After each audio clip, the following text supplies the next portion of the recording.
سلامونه ستړي مستۍ لنډو خبرونو ته متوجه هرکلی کوم زموږ قربانم زلفا کاکړ. د پولیو څخه پاک افغانستان سازمان اعلان کړی چې سبا 8 دجولای د دوشنبې په ورځ به د افغانستان په یو شمېر سیمو کې د پولیو ضد واکسین کمپاین پیل شي. د رسمي راپورونو له مخې تیر کال په افغانستان کې د پولیو 6 مثبتې پیښې ثبت شوې وې.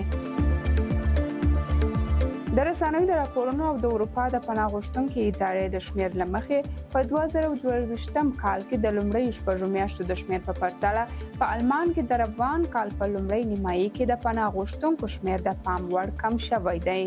ویل شوي چې سوریایان 90%، افغانان 18% او ترکیان 10% د پناه غوښتونکو د لیست په سر کې دي. د ملګرو ملتونو د کډوالو عالی کمشنر د افغان کډوالو د ستونزو د څېړلو په موخه پاکستان ته سفر کوي. په داسې حال کې چې له پاکستان څخه د افغان کډوالو د ایستلو بهیر یو ځل بیا پیل شوی. د کډوالو په چارو کې د ملګرو ملتونو عالی کمشنر فیلیپو ګراندي نن د جون 9 له پاکستاني چارواکو او افغان کډوالو سره د خبرو لپاره پاکستان ته ځي. د کډوالو په چارو کې د ملګرو ملتونو عالی کمشنر د 3 ورځو لپاره پاکستان ته ځي چې له حکومتي چارواکو سره به وګوري. نوموړی به د افغان کډوالو له استازو سره هم وګوري او په پاکستان کې د افغان کډوالو پر ستونزو له حکومتي چارواکو سره خبرې وکړي.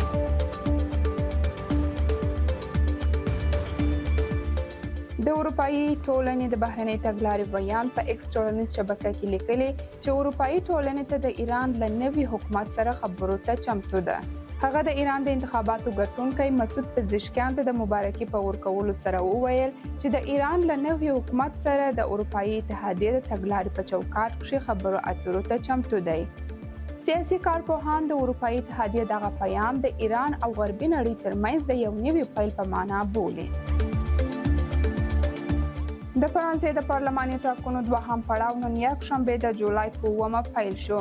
ټاکنې په ځایي وخت د سهار په 8 بجو پیل شوې او د ماښام په 6 بجو به پای ته ورسیږي. د مارین لوبین ګوند د پارلماني ټاکنو په لومړي پړاو کې د پام وړ بریا ترلاسه کړه. بلخوا د چپ اړخ یو میانه راوه ګوندونه کوشش کوي چې د مارین لوبین د ښي اړخ ګوند مخه ونیسي.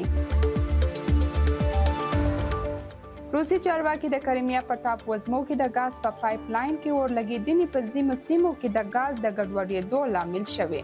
د بلې خوا د اوکراین چارواکو د اوکراین د خاورې په لور د روسیې لخوا د 14 بې پلوټه الوتکو د راغورځولو اعلان وکړ. په تیرو 48 ساعتو کې دواړو خواو خپل بریدونو ته زور ورکړی. د کرکټ نړیواله شورا له افغانستان څخه رحمان الله ګورباز، د هند څخه روهیت شرما او بل هندي لوبغاړی بومراه د 2024 کال د غوره لوبغاړو جایزې ته نوماند اعلان کړه. د هیواد د فوټبال د 20 کلونو ملي لوبډله به د مرکزي اسیا د اتلولۍ په دویم لوبه کې د تاجکستان سره مخامخ شي.